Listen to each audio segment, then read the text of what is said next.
Smart 24, driving business. You're welcome once again. You're welcome. For our topic of discussion remains, we are committed to this call. Is the call for quality and competence-based education system real to drive Uganda's economic transformation? Dear viewers of Smart 24 Television, with our dear guest, Mr. Paul KAWUNGUZI, the economic policy analyst, and Dr. MUGANGA Lawrence, the Vice Chancellor of Victoria University, a passionate education expert and practitioner who is indeed steering us in also, in this discussion. So once again, we appreciate you for your passionate contribution. Thank you very much. We used to refer it as community contribution. Correct. You are doing very well. And dear viewers, would like not only to have a discussion to leave on the table. I pray God helps us, that wherever you are able, if you are a stakeholder, you are a parent, whatever role you are playing in the community, we take this discussion higher. Because the building of a society is just done by some of what I don't call only simple illustrations, but genuine engagements, honest and genuine engagements. So we'll continue with our discussion, but we look at what has happened in the country, the economic transformation we are talking about. We had complaints relating to how we passed through wars. The 1970s, the days of Amin, we said there was economic decline. It's normally a cited, challenge Uganda faced. But we again now saying after the stability, which the NRM government indeed continue to reflect to have achieved in terms of stability, then if we have achieved this stability, why is it that the drive to economic transformation, especially using the pillar of education remains important, is still a challenge? The commitment, what Prof talked about, patriotism, the leading force to stir up citizens for patriotism, of course, has been government. And again, our corporate responsibility as citizens, I want to applaud most of the Ugandans. They are trying all they can, most of them. They are paying a lot of school fees to take their children to private schools, but not that one could intend to do it. I didn't study from a private school. I studied from a government school. We could pay 3,000 shillings only. And now take my child to school, I want to first pay 1.5 million. Not that I could want maybe my child to be special than any other Ugandan, but it's also part of my struggle. I do feel it. We need to do a lot. Mr. Paul, the challenge is still with us, but again, we are the source of the solution to the problem, so that Uganda can solve the current challenging times. Very true. I want to thank you, Dr. Joseph Tindebo and Dr. MUGANGA, for the wonderful submissions. Thank you. When Dr. Lawrence was talking about the issue of grading, I recalled what is actually to happen in the school of RWAMAHE. It came to a time when joining the university joining Makerere for law on government, you needed to just get maybe quadro A's and you'd be admitted. And what happened? I saw some kind of academic fraud. People would go and make sure they were doing, some people would do Islam, they would offer Islam, then offer some local languages, Luganda, and shoot and get code A's. I think you're getting the whole thing. I remember, yeah. And it would emerge with 24, 25 points. And I was trying to investigate why Makerere actually introduced the pre-entry system, which most people were against. I remember even parents actually were against it. Some parents were actually engaged in this kind of academic fraud.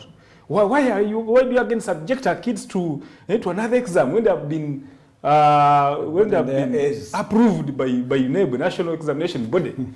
I think we are getting the whole thing. Yeah. So it gets back to competence. Because, for example, they are training people to be lawyers. If you can't communicate, you can't be there. Actually, there is a professor, there's a doctor, it's called Dr. Mayambala. He says law is for the brilliant.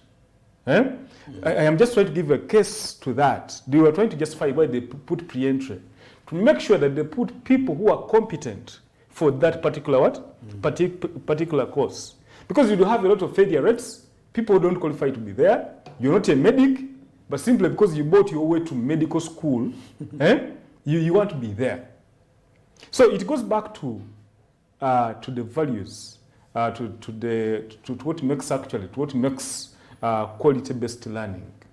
And for me, my emphasis is who assesses, the people who guide the students or the children into the competence-based learning.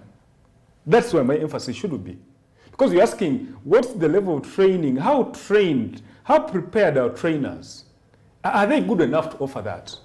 Because for me, I have said the policy of government is okay. It is very good, like you can see UPE the way it was introduced. The biggest question of the day is, shall we achieve it? You know, I was laughing when you were asking Dr. Mugengo whether he wrote a book about this. And I was just laughing. You know, in Uganda, if you want to hide anything, put it in writing. Put it in writing. Yes. In Africa. In Africa. Yeah. Put it in writing. Yes. People are not good readers. I am very sure people have heard about these books. This is the second time he's talking about that book. Even the book he referred to, why A students end up working for C students, and why, I think you're getting the whole thing, why B students end up working for government. He's recommended. But people don't have a good reading culture here in Uganda. They don't do research. People want easy things. If you tell him you go here, you get money, it's okay. That's why people are interested in going abroad to get money easily. People don't want to confront challenges. They don't want to confront problems. Actually, if you try to analyze the problem and give it solutions, people will say, now look at these ones, you're wasting our time. I think you're getting the whole thing. So, for me, the issue is we have a very good policy, and this is a very good policy of government. It can actually cause very huge economic transformation. My biggest problem is how do we get there? Yeah. How do we get there? Yes, how can we achieve it? How can we achieve it? We must have total government commitment. I have told you in Uganda we have got very good policy writers. They write very good policies. They write them down. They write down models, they draft them down and they approve. Very good models. But the problem is that most of these policies are politicized. Of course, there is no way you can take away the politics. But you know, politics is having a very big influence on a very good policy. For example, you can see the UPE policy was in a way intended to attract political support. You know, we're offering free primary education. You're getting the whole thing. But you know, we are looking at now at the ingredients. People do not know that would suffer setbacks. Initially, I think it was 4. It was 4 kids per family, was it? Yeah, 4. Then people came up with the popular view, all. And you know, government wasn't even prepared for all. Although it is also a good thing to have education for everyone.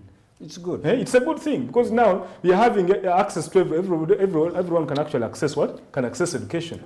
It's a good thing. But the question is, have you prepared for them? Have you put the necessary infrastructure? It's like saying, I am going to marry. You don't have a bed. You don't have utensils to use at home. You don't have anything with you. But you're saying, I am going to wed. I am ready for a wedding. This is what government is doing. It will tell you are going for UPE. It is a good program. It has been approved. It has been pre-tested. It's a good thing, which is okay. But now implementation is where the problem begins. We have high levels of corruption to the extent that even when you sink into money, even when government says I'm sinking in money. You know, yesterday I was reading a cartoon by Spire. It was showing how people were taking beers because of the Olanya death. They were looking at the casket, they drew pictures of the people were taking beers and the casket of the Right Honorable Olanya was down. How people even take beers, they will eat money even for burial. I think you're getting this is what is in this country. Every program, if they say we are going for burial, those involved will make sure that they eat almost half of that money. And you know, this was the concern of Ugandans. And I want to applaud Ugandans for the first time. You know, when the budget came out for the burial of the Right Honorable Olanya, that it was 2-point-something billion. Everyone ran to social media, said, why all this? When the education system is down, we don't have enough funding. You're saying we don't have money for A, B, C, D. The health sector is down. Doctors are almost striking. They don't have money. You're saying you're even cutting down the number of doctors who are giving support services in the medical what? In the medical field. So these are the issues. Shall we really be in position to fight corruption? I don't know whether you're going to have a model that is actually going to fight corruption. Because at one time, even the head of state, one side said, you're even lucky that those who are stealing money in Uganda invest it here. I think you had that comment. You know, one of the issues that you're having that is eating up this country is corruption. Why that in a good policy, if we say, here is money, let's go for training. Here is money, let's put the necessary infrastructure. Much of that money will be eaten. Much of the money will be swindled. You can imagine, because for me, my issue is, can we make the trainers understand and appreciate the policy? The teachers, can they appreciate it? Are they trained enough? Are they competent enough to offer competence-based learning? Because in all this we are talking, a student will not just learn by himself, will not guide himself. The person to do that is the teacher. You remember how a teacher who used to ride a bicycle to come to school in a single trouser and shirt could actually impart knowledge into you and you do understand. How it comes that that teacher who used to teach you Dr. Tindebo at 3,000 during that time, who could come and was not actually very rich, could actually teach you and you could appreciate things. What changed? What actually happened one of these days? Are we having natural teachers in training institutions? Or we are having people go into these training institutions just because they have reached the very end of life?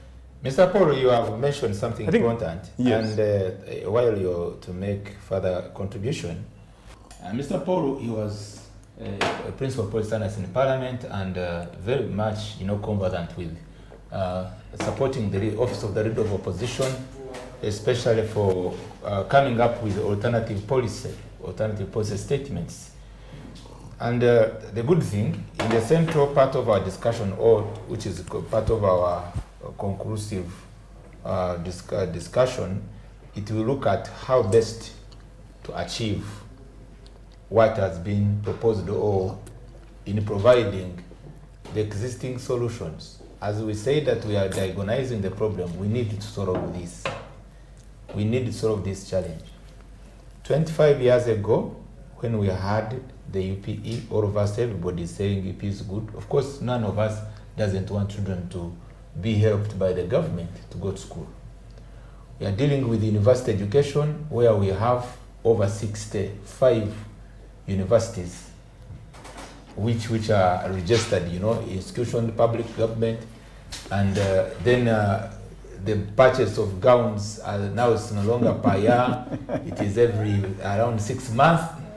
Graduates, and some good speeches always, are being given by education experts, high-ranking government officers. But the problem is not being addressed. We remain not leaning to the authentic learning, the competence-based which we are talking about, and we continue. We know there is high rate of school dropout. It remains in existence. Then everything remains normal. Doctor, just one point I wanted to give you. I don't know, there is a scenario. I think everybody who is actually viewing this program will tell you. In the villages, I have seen how school dropouts, I don't know how I can categorize them. People who have not completed school went and opened a small school in the village against a government school. When there is a government school and they open a small school, people who finished senior 4, senior 6, they are not in any kind of training. And you know what happened? People left the government facility and brought their children to what? To this is a live example.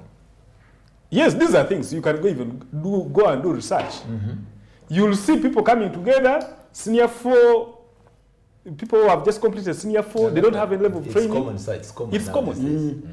And people leave a government facility, a government-aided school, and bring students in what? So the question is why and how can we bridge that gap? Exactly, this is the point. Now, there is a perception, first of all, today, that quality is in private schools. We need to change the mindset. I don't know how you're going to do it, but we need to change the mindset of the people. I don't know how people are affected. Everybody believes quality is in is in private schools. What? Actually, even when you get the very teachers in the government school and put them here, because some of them are even part-timing. Somebody will be in a government school and say, now, let me be coming there and teach you, give me some 5,000. People will believe these ones here, and they'll say the school is good. They train my kid to be. I don't know, but for me, the issue is the confidence. People have lost first of all the confidence in many of these public schools because you're asking why. Because we're saying most of the traditional schools have collapsed. You're trying to talk about, and this is something we've talked about. We need to understand why. Actually, we need to have it as a topic next time. We need to talk about it one of these days. Why? Down flat.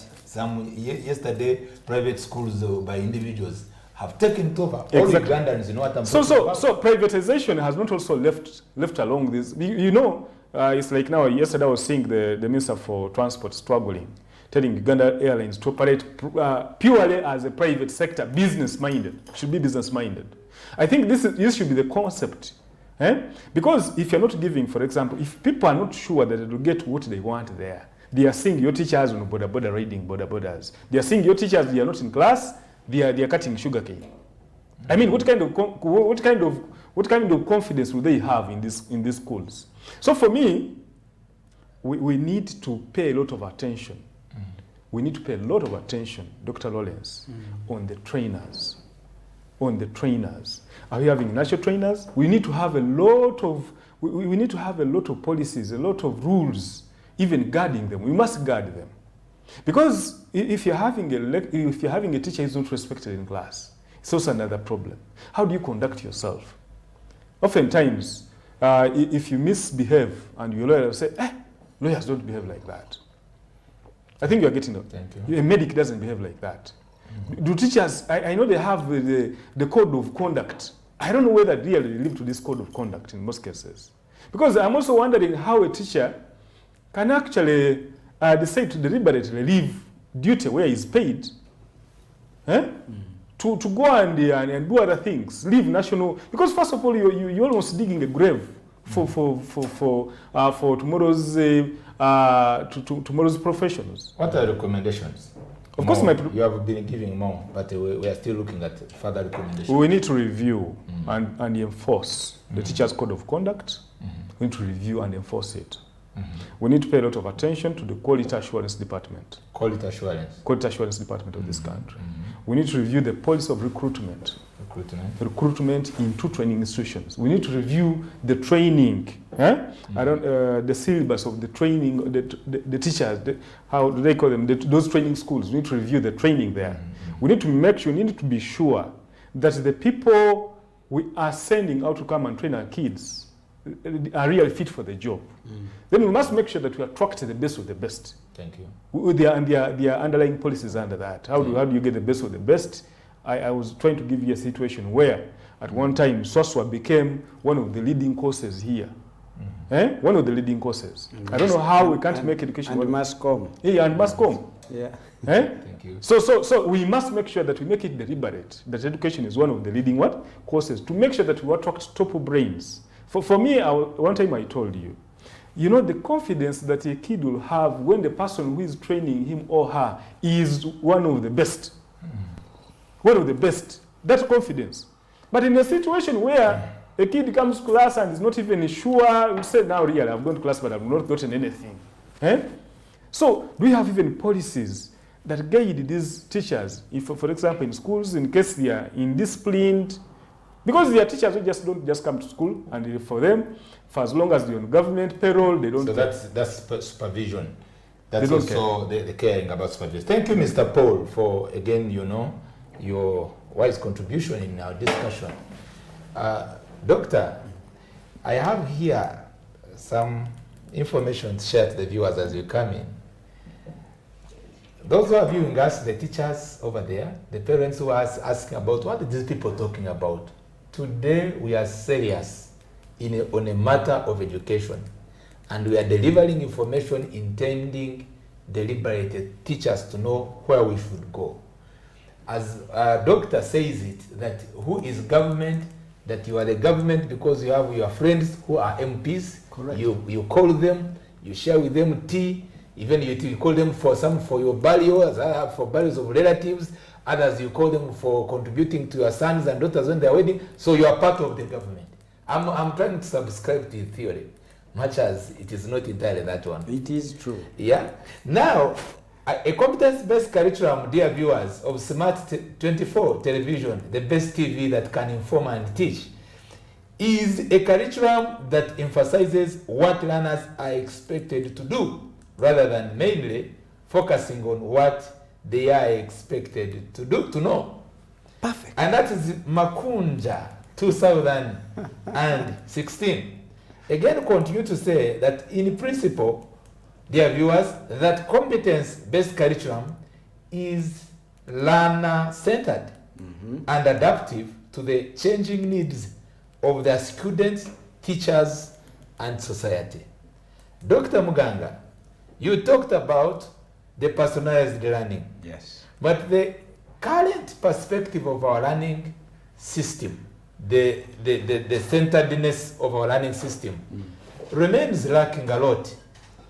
The other time, we realized that the problems our society is facing, I talk about diseases is also still part of it. We talk about poverty is still a challenge. We talk about, you said, patriotism. We are lacking patriotism in our country, which drives us someone who goes to school. By the time he's finishing the first degree, he's thinking about how he can be the richest person through whatever he can. Show the means. Show the means. But again, the realization of this, that's now part B of our discussion. The realization of solving this problem. The personalized learning, where at your family level, you parent who is viewing us and the student, you know that I'm learning to do this, what I'm expected to do to solve the problem, is still lacking. And we are talking about our curriculum, the commitment of the government in stirring up a curriculum that can help our country is still lacking. The economic transformation, even when we've opened borders, Congo, Southern Sudan, Tanzania, we look again to our graduates and maybe what they can go and do in Congo, maybe with our agricultural standards, because remember, when we go to talk about economics, as I hand over back to you, we are looking currently that the statistics reveals that tourism contributes much more to our GDP than agriculture, which is the backbone of the economy. Would you please kindly give us your point of view as we move forward? Thank you very much, Dr. Joseph. And thank you, the viewers of Smart TV, for staying with us as we articulate these important matters or issues. So, now, you have said it all, Dr. Tindia, from the quote you just read. Yes, sir. That CBE, competence-based education, which I think, which is a branch of authentic learning, like I told the viewers earlier, if well implemented, we can see the fruits for every parent, every child, every office, every business in this country, if well implemented. But again, like all colleagues, everything they have alluded to, let me come back to two important things. There's something we used to call, Paul can tell you this, a public good, right? They have public goods in this country. And it doesn't stop at roads. I mean, people obsess with roads as the only public goods we have. Yeah. But there are two things. Education. Education. And health. Yes. Those are supposed to be public goods. And government, and remember, I qualify government. Government is all of us. But we have representatives chosen to lead on behalf of all of us. Government cannot separate itself from these two public goods. Like I always tell people that education and health are non-partisan issues. When it comes to legislators, education is not partisan. Because if you miseducate a child, it's going to become a liability to this country. That person will cost you something, will cost everyone something.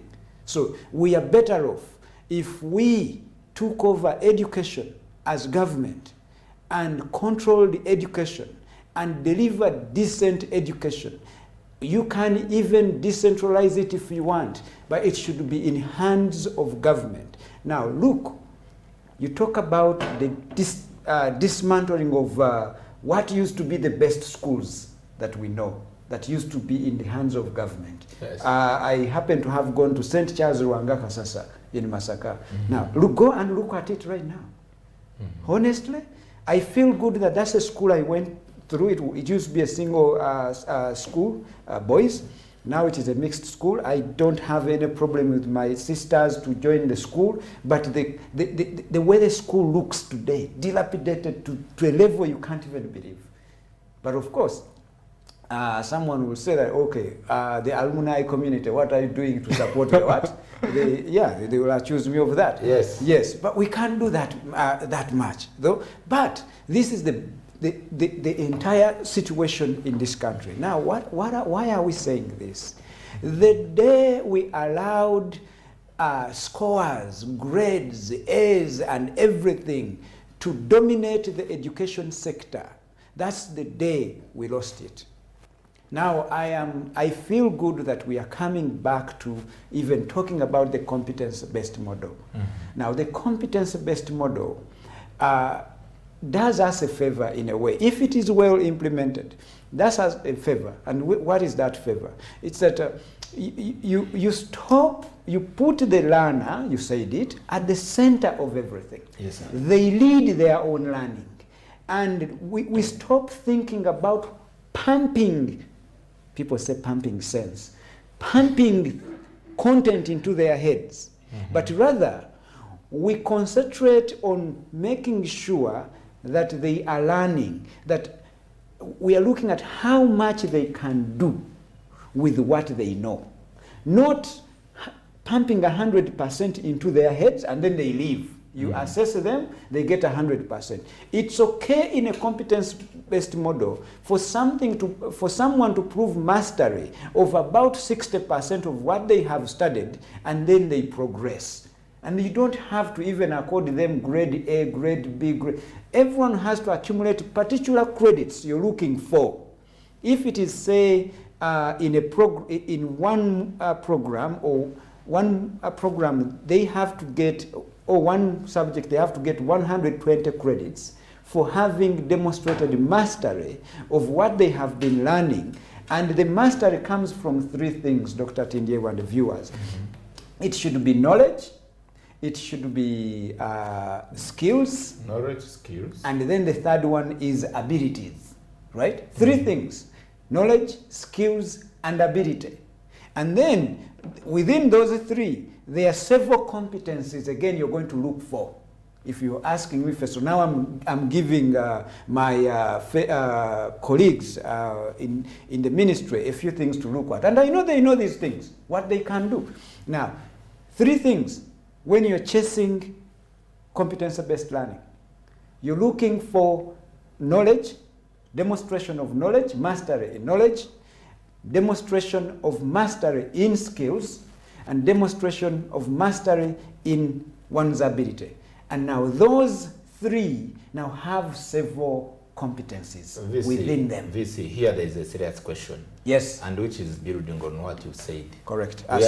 We are looking at knowledge, skills, and abilities. And you mentioned in the first session that we have many credentials chasing too few jobs. Academic inflation. And that's academic inflation. Yes. I'm a good student. You are not a doctor by accident. You said that we prioritize grades, but not instead of quality. Quality education. Quality education. Yes. And dear viewers, for your reminder, so that we can be at the same page.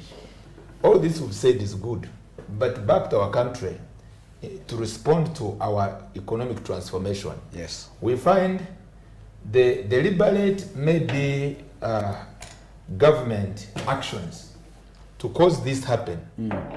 And you citizens, there is a mismatch. I don't know whether which Messiah will come and pump knowledge in us. I'm not saying that we are dumb. You see, you are still going back to the mistake of pumping knowledge into people. Look at this. I'm saying there is something need to be done. Yes. we are inviting Chinese. Now we are counting 25 years. I'm not, on this platform, I'm not a government critic, but I'm an analytical in hosting. An analyst. Analytical in hosting. Analytical. Quote the word you have just used. Analytical. I'm analytical. Now ask me a question, or ask viewers, or ask government a question. Who tests that proficiency in any level of education? But you're here. So, that's the competence we are looking for in an analyst. So going forward, I'm looking at our country in we have infrastructure problem as the country try to grow in the development. I want to link our discussion with the economy.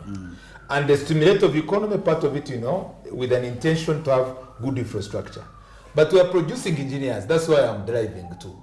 Engineers, where you don't have like 5 companies either, where we can say, these companies of our Ugandan engineers, and they are dealing with infrastructure in Western Uganda. What the government is to do is to give them the capital development fund, buy for their machines, and we begin to have these tractors, and we chase out these Chinese. Let me say that. You hear me? I'm critical. Why? Because number one, if we were to do this, the companies which the government of Uganda can sponsor of our engineers who are from here, that are having the knowledge, the skill, and the ability. For them, when they earn from the government contracts, which are already supported by the government, there is some public-private partnership, for them they will leave their money here and do development.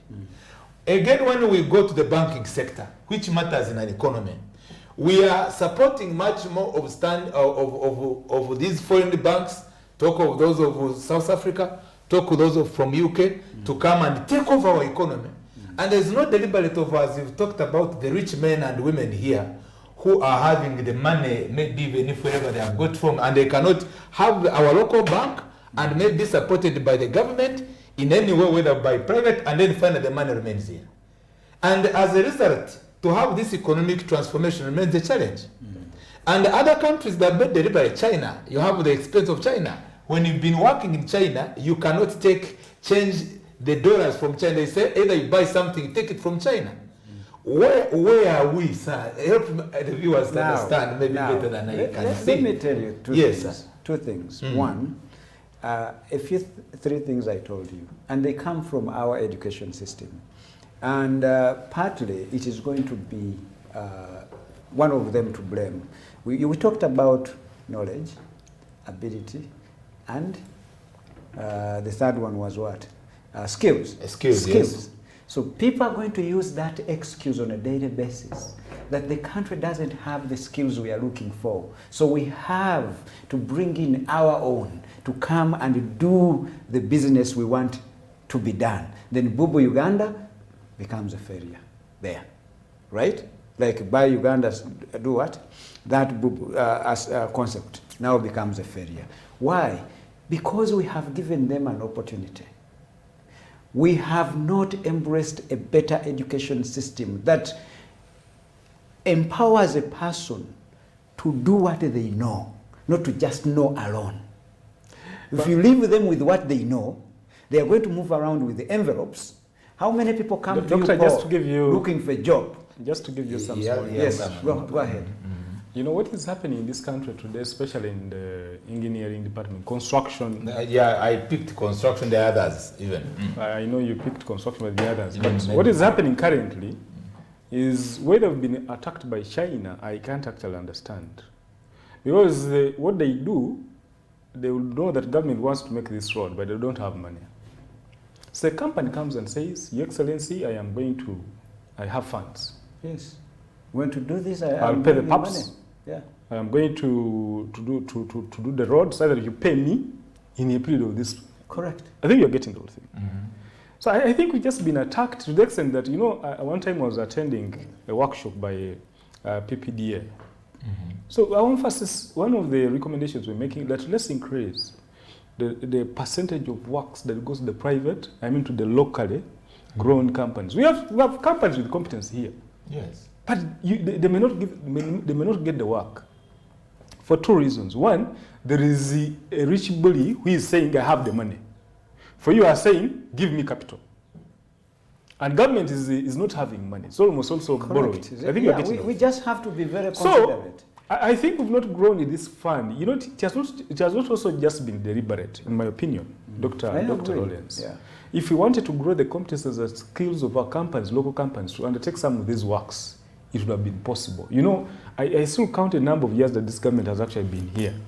Even when we just spent 5 years, we say, now we want to grow the competence, the skills of our companies. We capitalize them. You know, it has to be a deliberate policy. We say we are giving you money, have the competence, have the competence. But let me tell you one thing, colleagues. Thank you. This is not a rumor. I have interacted with some of my staff, right? And I remember I had 2 positions to fill. One position was procurement, and another position was part of the IT team. I needed an IT competent person. Now, within my staff, there are some other people who occupied other positions, but their main qualifications, one was procurement, another one was IT. Degrees from renowned universities in this country. Then I said, why not promote my staff into these positions? Then I tapped in this person. I said, okay, I understand. I'm looking at your CV. I'm looking at your credentials and everything. You are very good. You passed very well, a very good second-class upper from a very good university. You can actually take over the position of the procurement manager. This person was very honest with me. He said to me, sir, to be honest, yes, I studied these things, but I know nothing about procurement. Seriously? Exactly. 100%, and I can't. I will be a disappointment to you. That one, I said, oh, what a loss. Right? He came honest to you and said, the job I cannot do. 100%. Did they do the what they said? This is what I told you. The papers. Yeah. This is what I So, told you. it's not a joke. Then the IT person, very good young person with a very good degree in IT from a reputable institution in this country.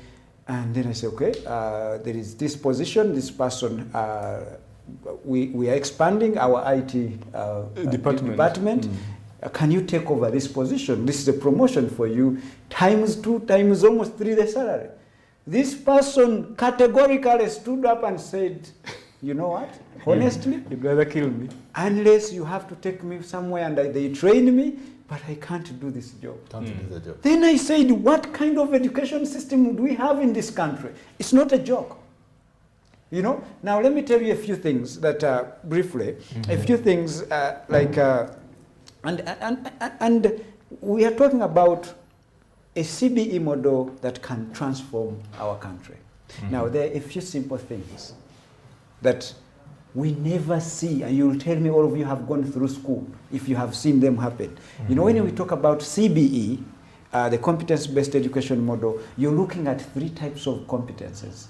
The generic one, the systematic competencies, and the interpersonal. And do you know what happens in there? Things you have to assess, teach and assess. You talked about it. The number one is what you just said you were practicing here as our TV host, is analytical thinking, right?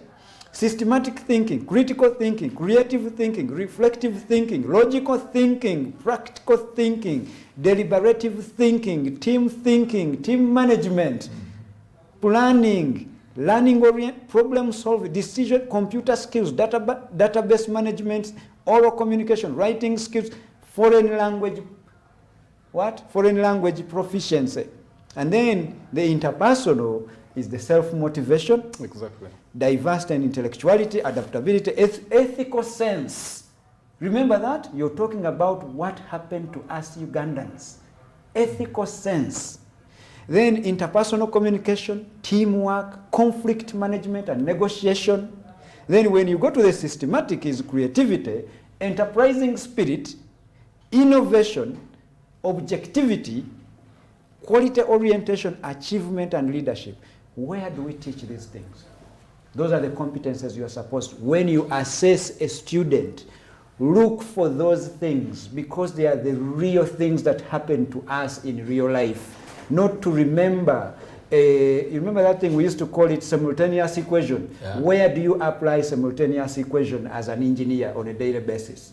If you are even confronted with the possibility of needing it, there are computers They are models that are going to do it for you. But no computer is going to do that for you. So our education system should be one that actually focuses on imparting knowledge to us, skills, and ability with all those competencies I have mentioned. Thank you. Having said that, Doctor, the viewers of Smart 24, please keep on noting the same I'm noting. And maybe you propel someone or convince either to have this time around a change which will help our country to do things better. Our role here is not to lament, but we are very much interested and concerned that there can be a change. A change can be brought by you. Here is another statement for the viewers to know as I come to Mr. Paul. I'll give you five minutes. I believe you will tell us maybe hit the last nail into the coffin to make things happen. We're not dealing with coffins. No, to bury the past. This time I'm not talking about to bury every bad past. We bury them. And we create a new lifestyle. Now you're talking. You get my point? Yes. Because, you know, things cannot remain like this. So, competence-based education, dear viewers, the reason why we are passionate on it, without any joke, is that it helps students develop and demonstrate mastery over a topic, builds a culture of equity and inclusivity, and prepares students for life beyond the walls of their schools. And the current challenge Uganda has is we are having, you know, so many credentials, chasing a few jobs, but dealing with the life beyond the walls of their schools, after paying all school fees, those who are paying school fees. And also we are mindful about our sons and daughters for the years, you know, you spend, you know, chasing this knowledge you are talking about, skills, all these abilities, but you find that you cannot handle the life which is beyond the walls of their schools, especially referring to Uganda and East Africa generally. I used to believe by the time I was, you know, attending further education, one of the ideal I had beyond what even I'm saying here, but which is the reality, that I should be able to face the world, the worldly challenges beyond Uganda. That used to be my thinking. But again, what later of recent streamlined me to my topic of discussion is that to attain your master's, your PhD, is not the best way to help you achieve what we are intending. It doesn't necessarily mean that you are educated. At all. And you find that we have graduates, but those who are approaching the challenges even beyond their schools, indeed at their homes, it's a problem. Parents, you bear this, you know, you are a witness with me, where you have most of your children, your sons and daughters, that you are still contributing to their purchase of data. And if I can go further than this, even to purchase their garments, the last one you can mention, because they are unable. And they cannot help you who is now growing older, or maybe now you are unable. But the problem we are intending to join together with you and the government is that time has come is now. We deal with this problem if we take this discussion higher, you stakeholder who is following us, to bring this to the end. So, Mr. Paul, what do you think needs maybe to be done to turn things around better, and that we will no longer talk about China, they are doing this way, UK they are doing this way, America they don't need you to first of all have 3 years, 5 years here to obtain PhD, Makerere University, almost 5 years, almost. Then a degree. I know people who have spent 9. Even 9. Then here to get maybe to be a doctor, you must go for 5 years. And even when you have become a doctor, still you find that you cannot do much. What can we do best? You know, as we're talking with, and when my colleague, Dr. MUGANGA was actually submitting, I remembered what is actually is happening with the so-called elites now in this country. You know, we are in a country where the elites have no influence at all. They cannot influence anything, be it transformation, be it what. They're just there. They cannot even transform, they cannot even influence at the level of policy. They cannot even influence at the local village transformation. You know, off TV, we're discussing how many of the highly educated, the professors and doctors, they are mostly in Kampala here. And there's no billionaire. When you go back to their villages, local homes, it is where you see the schools are performing poorly. But that guy is a professor in the School of Education, somewhere in one of the reputable universities, as Doctor has been talking about it. I think, one, we need to do a self-reflection and ask ourselves, are we using the knowledge we have to solve problems, first of all? Education beyond words. Because we are seriously educated, we are more than educated. Somebody has... Can we move away from the poem called education to real education? Real problem solving. Yes. You're having a village that is actually dying of hunger, but you have a professor in agriculture. Correct. Has even never come up to say, now, can we have a village meeting to talk about this? From I've always told people, if you're having, there's a guy I told him, my brother, if your education cannot transform your community, then it's a dead one. It should begin with you, by the way. It should begin from you. Let me tell you, you are having educated people who have not even, their local villages, they continue being the same state as before this person was even went to school. Actually, before he went to school, they were even better communities than. So there's no value in us even getting this education. No value at all. So I think, to me, we need to do a total overhaul of the whole system. We need to think again. We need to do things rightly. And like you're asking for the way forward, I need to insist. The first one is we need to look at the quality of our trainers. This should be serious. In this policy that we are talking about, the competence-based education, the trainers, the people who are going to do the assessment. Because really, if you're not even aware of how you should do it, if you don't know how a good person should do it, how are you going to conduct this kind of assessment? As we go towards the closure of our program, you mentioned something important, and you were giving a critical review into the policy alternative, which I had steered up part of our discussion. And the government, it spends money it enters into contracts, brings in those to deal with infrastructure. But as spends, it engages into those contracts, we go back to how are we going to benefit, because there's what we call cost-benefit analysis. And Doctor, what we're saying, and which my brother here is maybe to give us his point of view as we come closer to at the end of our program, the cost-benefit analysis of bringing here those whom we can call investors in what we can be able to do. Because there are some countries, if we are to change this economy as you are talking about the new education approaches, where you cannot go to do any business.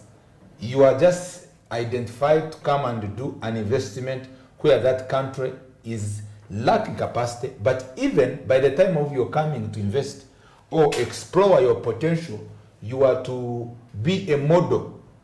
In a period of time, then they phase you away. They say your contract is over, now we can do this. There is one country which I will not mention name, which did that, and they were for them dealing with education. They could bring experts, they teach in their schools, the masters, PhD, then finally, at a certain point they said, now we have masters, you don't need masters from your country. Masters holder.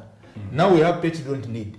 But Uganda, much as we are dealing with a rebranded economy, I don't know, viewers and those who are presidential advisors, and again, we who are part, as you say, of the government by the virtue of our association maybe, why can't we come up with a position? China, you cannot do everything in China. Their job, they say, you've come here, but specifically your job is this. But Uganda is a country, as we are talking about, to look at the transformation. We have agriculture. We want to improve to do industry, to increase industrial growth. But now, much that those challenges and the need to our education completely different. look at the subjects we teach, because that's important in terms of curriculum, Mr. Paul, is completely different. History is teaching history from senior 1 to senior 6. Is the problem of Uganda history. The problem of Uganda, you have land, you cannot use land. You have minerals, you have gold, you cannot use gold. So now, why can't we have courses which are dealing with natural resources? We know that my course is natural. So, doctor, you know, he's an expert in natural resources somewhere. You know. Yeah. Now, my issue is also my issue is also policy communication. Yes, sir. You know, a good policy should be well communicated. Yes, sir. We've talked about it at national level. Competency-based training, competence-based education. Has it been well communicated in these schools? Have these schools actually understood it well? Are they taking it up? Or it's just a word they're just speaking? Do they really understand it? Because for you understanding it and Dr. MUGANGA here at national level to understand it and articulate it well, it's a different thing. How about this local teacher down there in Kizing, where I come from? The user. The user. Then number 2, which efforts are there to make sure that we encourage schools to transform? Are we having pilot schools? I think, in my opinion, we need to start piloting it in a few schools, first of all, so that we give it our all. We start this in every district. We are taking about 10 schools to pilot it for a period of 2-3 years, and we see how it will take off. Otherwise, talking about competence-based training, we cannot just complete a shift, because first of all, people are locked into the other ranking system where you're giving marks, and you know a school that gives marks is the best. We need subjects. Yes, we need to pilot it. Even in universities, we say now we want this to take, and this is a matter of policy. It should be a government well-articulated policy. So we say we are going to pilot it this year. We are going to do ABC. We are going to give you facilities. This is what we need to do it. Can we do it? For as long as we keep talking about it, we don't take a step to implementing it. It will just be a policy that we actually talk about, a good one, which is well articulated here, and nothing will take off. Thank you, sir. Yes. We appreciate you on behalf of Smart 24 TV for your great contribution, and I pray on record, indeed, those on YouTube, those who are following us on Facebook. This is our deliberate, intended discussion, which would like not take long without seeing fruitful results. Doctor, we are drawing closer to the end of our program, and a lot has been said, but my appeal to you, first of all, you have the opportunity to be part of the board of vice chancellors in Uganda, of where even you can decide maybe to be our voice and write a memorandum or whatever paper that you can, forward to the technocrats, and maybe something happen. I still feel to leave this date with you, because the viewers and we as citizens, we believe you present us in serious shoes. Number 2, we are also privileged that you are leading a university which, so far, the information I have about it, that aspires for quality education, and indeed also identifying, the other time you told us how you put a system deliberately, which is not yet cross-cutting to other universities, to identify, but of which you talked about a point that it's an attempt, because initially that identification of the skills of a child is supposed to be beginning from as far as to senior 1, even as far as to lower classes P4, to know that the passion of this child is this, so that you don't begin to pump a child, finally a child doesn't have a destination in terms of solving the problem. So while you are representing the wider community in those shoes, and our appeal also through you and to the public, what do you think that can expedite us to reach to this destination? I made a point as you bring in your final input, that our subjects alone are quite disappointing. Geography from senior 1 to senior 6, will it solve the Ugandan problem? To study geography is good, please understand me, but there should be where we are concentrating. I'm very aware countries which have transformed economically all over the world, they reach the point where they say, for us, we know, as you stated it, our problem is this, and our education system deliberately will deal with this and this right from childhood. Give us your last word, sir, as we conclude our program.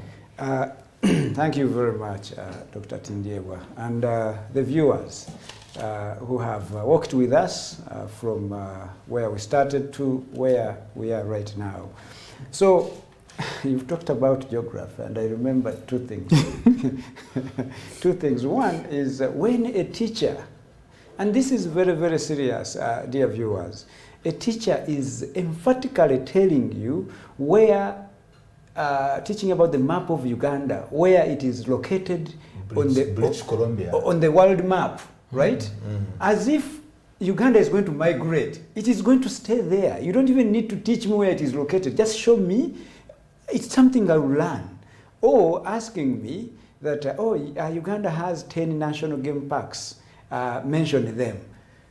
They are known. You don't even need to tell me to tell you this. They give you 10 marks. And you give me 10 marks. And we know that they are on internet everywhere. But if you asked me that Uganda has 10 national game parks, they are Kabalega, Chidepo, all those things. But what can Uganda do to make them 20?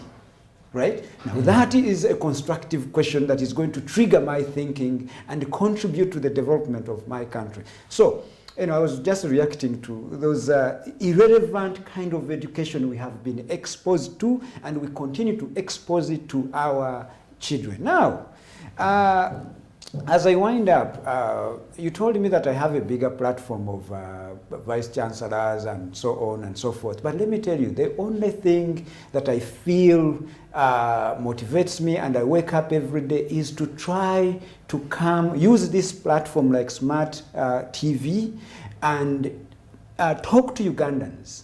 Tell them, share with them the kind of quality education they should advocate for. Do not advocate for an A.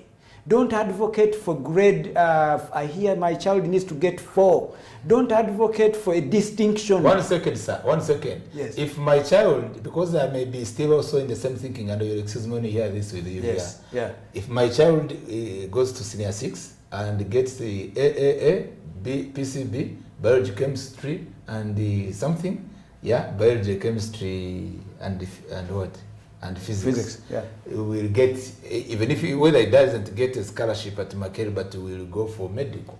Yes. So that's why we now shy away from that point. No. Because right now they are the grading systems we have. But do not obsess with those things, because what matters are the competencies this child is getting out of the education. What is their analytical capacity? I told you of those competencies we talked about. How much can they do with what they know, right? All those, look at the competence. Yes, they look for knowledge, look for the skills, look for the abilities. So, but these grades over time do not really solve the problems we have as a country. These grades over time do not give this child a job. So know what kind of education you're looking for. Some of you are parents. I meet some of you at around 5:30 a.m. You have a 2-year-old child. 2 years, you're taking them to school. What kind of 2-year-old goes to school at 5:30 a.m.? 5:30 a.m. You're traveling from, say, Chanja, because you work in Kampala, you go to kindergarten in Kampala, you have to travel with your child 5:30 a.m. because of traffic. This 2-year-old or 3-year-old endures the traffic instead of sleeping. You are damaging, I'm not a neuroscientist or anything, but I know you're putting too much pressure to the brain of this child. At 3 years, they are in traffic for the next 2 hours. By the time you go back home, they are going back home at 7 when you have finished your job. This child is not an adult. You are actually preventing the growth of the brain of this child. You're doing a disservice to this child. So we should also know the kind of education we should advocate for. When you take your child to this school, ask them the most appropriate questions. That when this child leaves this school, how much will they be able to do? And if they dropped out in senior 2, what can they do from then? If, God forbid, I died and I'm the sponsor of my own child in senior 5, and no one is supposed to sponsor this child from there, are they able to do something? If the answer is no, then you know that that education is not very good. Now, let me also tell you the kind of education that when these students of ours go to university, what they do. Who teaches them? The people who teach them. And as an educationist, this is what I am against, and I'm doing my best at Victoria University to make sure that this kind of teaching doesn't happen. But what happens is that you have someone who gets a first class, has 0 competencies in the field, gets a master's degree and a PhD, they come and teach your child business administration. What business have they ever administered in their life? 0 business, have 0 competencies, but they are teaching people business administration. They are teaching people international business, have never even traveled beyond the boundaries of Uganda, have never run any international kind of business, but they are teaching business what? So, yes, competencies also have to come from somewhere. So therefore, you have to advocate for the right education of your child. You have to look for a university that addresses the problems that the country has, such that the students themselves are able to address these problems. And in so doing, they create the jobs for themselves, they create jobs for others, they make the country more prosperous, and their families more prosperous. Therefore, the last thing I want to really tell all of us, and especially our fellow our legislators, dear members of parliament, you represent us from your respective constituencies. And the constituencies are not deserts or bushes, they are people. And these people have children, and these children are the future of this country, are the tomorrow of Uganda. They deserve a decent, productive, relevant education that is driven by the competence-based learning model. Therefore, we are kindly requesting you to prioritize education. Prioritize, don't leave this to the minister alone.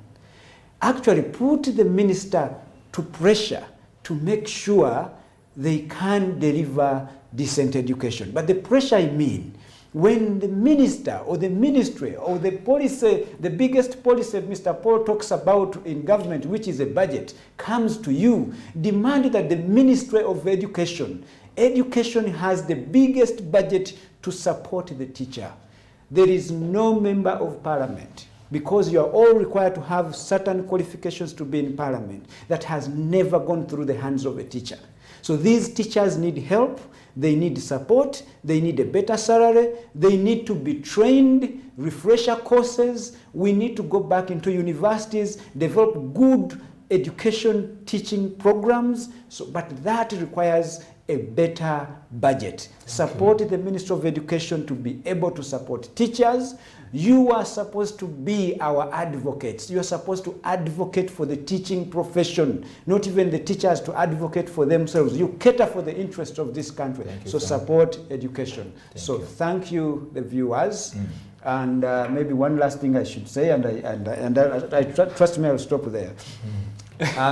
If you are a parent out there and you're looking for practical higher education, an education that is going to work for your child, an education that is positioning them in a place where they have the competencies to fight for themselves, to fit in a technologically driven world.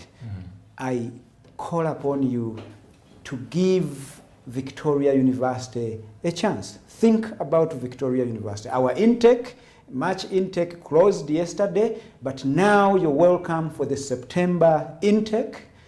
Come join us. Let's work together. We put a student at the forefront of their learning, and then we work together with you, the parent. the community, the business community, to be able to educate this child, not to school them, not to just give them a credential, but to give them an education that enables them to solve society's problems, to make them more productive for themselves, for their families, and the country. So I welcome you all to Victoria University. Thank you. Thank you, Dr. Muganga Lawrence. And this is the Vice Chancellor of Victoria University. Thank you, Mr. Paul. Maybe just one comment about Victoria. You know what I've liked out of them is the personalized learning. Yes. Mm-hmm. Personalized. You know, I was listening to him from the time we've actually been here together. He says they're touch. Once you join the university, they are touch. An advisor. An advisor to you.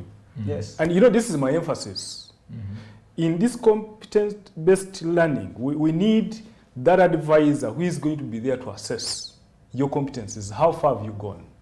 What do you need? What should we add? How far? You know, most of these things are done in many universities for formality. For example, they will tell you, go develop a project. Somebody will go and steal a project, somebody project, or and buy bring it. Buy it. Thank you for and that. bring it. Thank you for the So, motivation. I want to thank you so much. Mm. For hosting us today. Thank you, Dr. Lawrence. Thank you, for sir. your wise submissions. Dr. Joseph, thank you for always inviting us here. The management of Smart 24, we need so much blessed. We so believe that Ugandans actually listening, especially the policymakers. I am always saying the government that has authority needs to take up this. Give education a budget. This is just budget. Yeah. Let's overhaul the education system. Sure. We shall have a better Uganda tomorrow. agree. All this you're talking about how we are having foreigners penetrating in our economies because we've not given education a priority. We need to give them the money that they deserve. Let's look for money, even if it means abstaining from other things. Thank you so much. Let's spend on the public goods. Thank you so much. Yes, I appreciate you once again. And also don't forget our production department that makes this to happen. Yeah. Keep it up. And remember, those who are outside there, always motivate learners, motivate your children, always see value in them. It is my appeal. True. And also to the government, let there be a deliberate move to prioritize education. We cannot stay with this challenge again. Our economy is a rich economy, but yet with the poor people. This can change, and it is important. Poor in terms of mindset, because of not adapting the new changes that the world needs. You have minerals, you have land, we have a country which now we are proud of its stability, but yet solving the economic transformational challenge of the time is still a challenge. Poor, or people who get money out of their salary, but they want to steal much more. They are poor in the spirit. So our country is of a rich economy, but with the poor people. That statement, I say it deliberately, and it is my weekend statement. God bless you until we meet next time. Thank you.